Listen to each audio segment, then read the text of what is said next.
Hello students, in this lecture we will discuss how to calculate electron, proton, neutron in one molecule, है ना।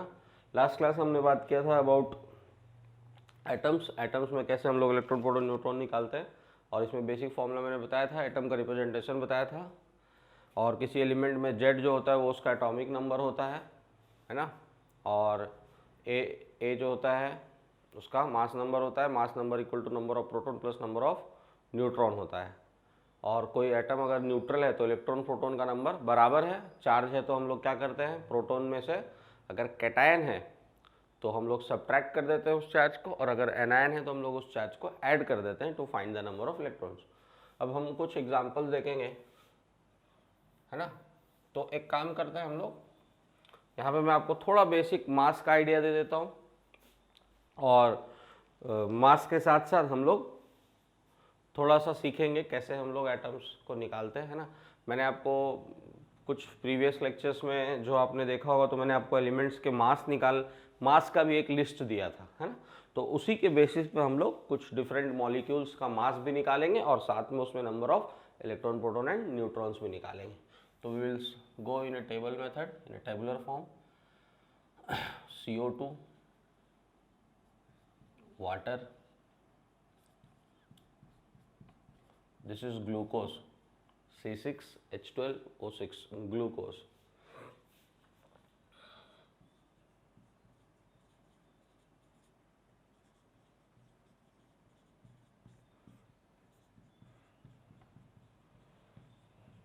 This is sucrose, C12H22O11.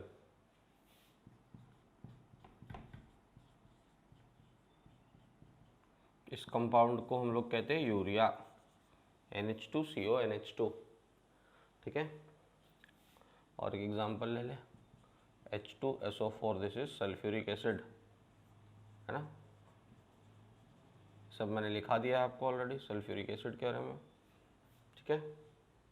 और एक ले लेते हैं हम लोग, कॉमनली यूज्ड है जैसे CaCO3, है ना।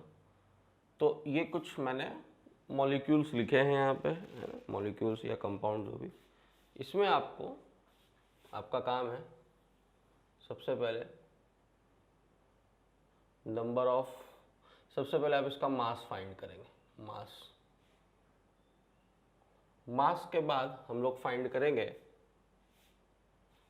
नंबर ऑफ प्रोटॉन, है ना। नंबर ऑफ प्रोटॉन के बाद हम लोग फाइंड करेंगे नंबर ऑफ इलेक्ट्रॉन, और देन लास्ट में हम लोग फाइंड करेंगे नंबर ऑफ न्यूट्रॉन, ठीक है। तो अब इसमें देखो कि ये जो मास है, मास कैसे निकालेंगे, आपको पहले सारे इंडिविजुअल एलिमेंट्स के मास याद होने चाहिए, ठीक है। जैसे हम पहला बात करें CO2, तो CO2 में कार्बन का मास कितना है 12, प्लस ऑक्सीजन का कितना होता है 16, तो 16 इंटू 2 कितना हो गया 32, 32 प्लस 12 कितना हो गया 44, तो इसका मास आ गया 44। अब प्रोटॉन, तो प्रोटॉन के लिए भी देखो आपको अलग अलग एलिमेंट्स का एटॉमिक नंबर याद होना चाहिए, है ना। जैसे अभी मैं CO2 की बात करूं तो कार्बन इस तरह से होता है, ऑक्सीजन इस तरह से होता है,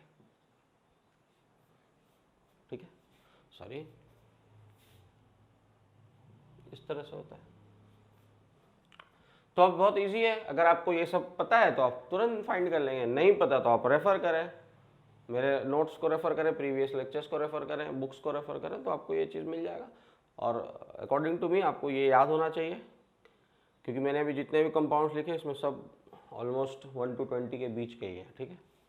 तो अब देखो प्रोटॉन कैसे निकालेंगे, तो प्रोटॉन मतलब एटॉमिक नंबर, तो कार्बन है तो कार्बन का नंबर ऑफ प्रोटॉन 6, ऑक्सीजन है तो ऑक्सीजन का 8, लेकिन क्वेश्चन में देखो CO2 में 2 ऑक्सीजन है, तो ये मल्टीप्लाई बाय 2 हो जाएगा, तो 16 प्लस 6 विल बी 22। अभी क्या उस पर कोई चार्ज है नहीं है, तो इलेक्ट्रॉन का भी नंबर क्या हो जाएगा 22, है ना, सेम कैलकुलेशन। और नंबर ऑफ न्यूट्रॉन अगर देखो तो कार्बन में न्यूट्रॉन कितना है 6, और ऑक्सीजन में कितना है 8, और 2 है, तो 8 2 16, तो टोटल कितना है 22, ठीक है। नेक्स्ट वाटर 2 प्लस 16 18, number of proton 2 + 8 that is equal to 10. Number of neutron electron 2 + 8 equal to 10. Number of neutron 0 + 8 that is equal to 8. Why 0? Because hydrogen do not contain neutron. Next is glucose. तो carbon इसका मास निकालने अलग अलग, तो ये हो जाएगा 72 + 12 + 96, it will be 180. ठीक है. अब प्रोटॉन की बात करें तो कार्बन में कितना है 6, तो वो जाएगा 6 × 6 36 + 12 प्लस ऑक्सीजन में कितना है 16.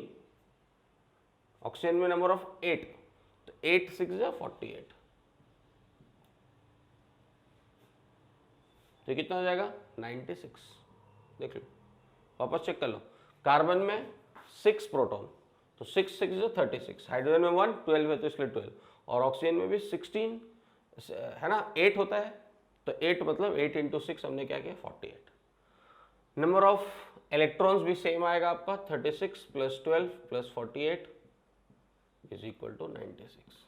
लेकिन नंबर ऑफ प्रोटॉन में एक डिफरेंस आएगा, न्यूट्रॉन में एक डिफरेंस आएगा. क्या डिफरेंस आएगा 36 + 48 होगा सीधा. ये बीच का जो था 12 नहीं आएगा, तो मैं इसको ऐसे लिखता हूँ 36 + 0 + 48. क्यों हमने 0 लिखा? इसलिए 0 लिखा क्योंकि हाइड्रोजन में कोई भी न्यूट्रॉन नहीं होता है.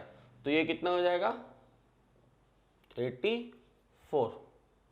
इसी तरह हम सुक्रोज की बात करें तो ये हो जाएगा, इसका मास मैं डायरेक्ट अब लिख रहा हूँ 342. ठीक है. ये कितना हो जाएगा, इसको निकाल लो 72 plus hydrogen 22 plus 88.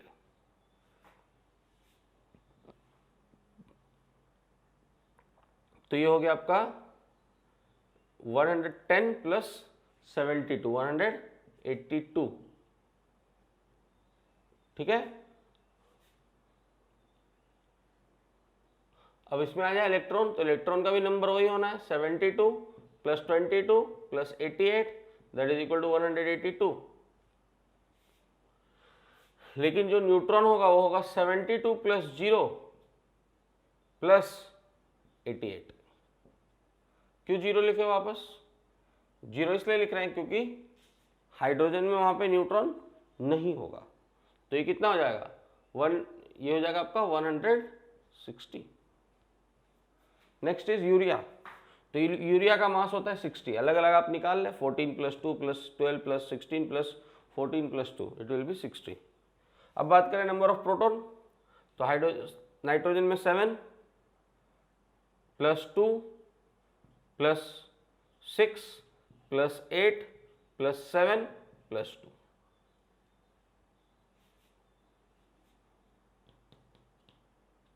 It is 32.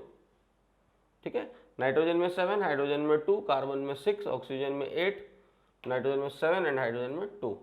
It is 32.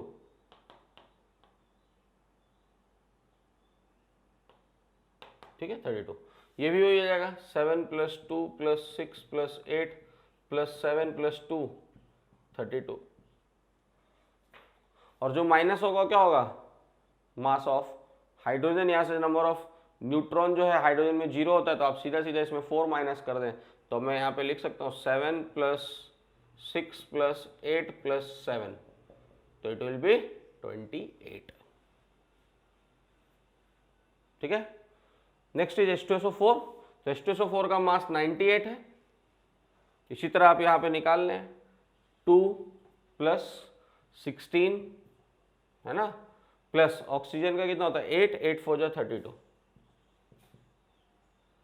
ठीक है. तो ये हो गया आपका 50. इसी तरह ये भी कितना हो जाएगा 50, लेकिन ये कितना हो जाएगा 48. ठीक है. कैल्शियम कार्बोनेट है, मास इज 100, एटॉमिक नंबर 20 + 12 + 48 + 24. तो ये हो गया है ना, कैल्शियम में 20 नंबर ऑफ प्रोटॉन, कार्बन में 6 और ऑक्सीजन कितना है 3 है, एक में 8 होता है तो 8 3 जो 24, तो ये हो गया 50, ये भी हो जाएगा 50 और ये भी जब निकालोगे तो ये भी हो जाएगा 50। तो इस तरीके से कुछ मॉलिक्यूल्स हैं जिनके हम लोग इलेक्ट्रॉन प्रोटॉन न्यूट्रॉन निकालना सीखे हैं, और आपको भी ये चीज़ आना चाहिए क्योंकि आगे हम लोग ऐसा कैलकुलेशन करेंगे कि 10 मॉलिक्यूल्स में कितने इलेक्ट्रॉन होंगे, है ना, 10,000 मॉलिक्यूल्स में कितने इलेक्ट्रॉन, तो आपको पता होना चाहिए। जैसे अगर मैंने मान लो पूछा कि how many number of electrons will be present in 20 molecule of water, तो आपको तुरंत देखना है कि अच्छा वाटर में 10 इलेक्ट्रॉन होता है एक मॉलिक्यूल में, तो 20 में कितना होगा 20 इंटू 10 200, क्विक आंसर आना चाहिए।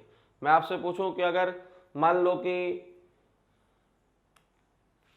कार्बन डाइऑक्साइड है, उसमें एक मॉलिक्यूल में कितने इलेक्ट्रॉन है, तो 22 है। अगर हम आपसे पूछ दें कि 6 इंटू 10⁻23 मॉलिक्यूल में कितना होगा, तो आपको पता होना चाहिए तुरंत कि 22 इंटू 6 इंटू 10⁻23 होगा। ठीक है, तो मैं कोई भी नंबर दे दूँ तो आपको उसमें number of molecules electron proton neutron सब फाइंड करने आना चाहिए। Okay, thank you.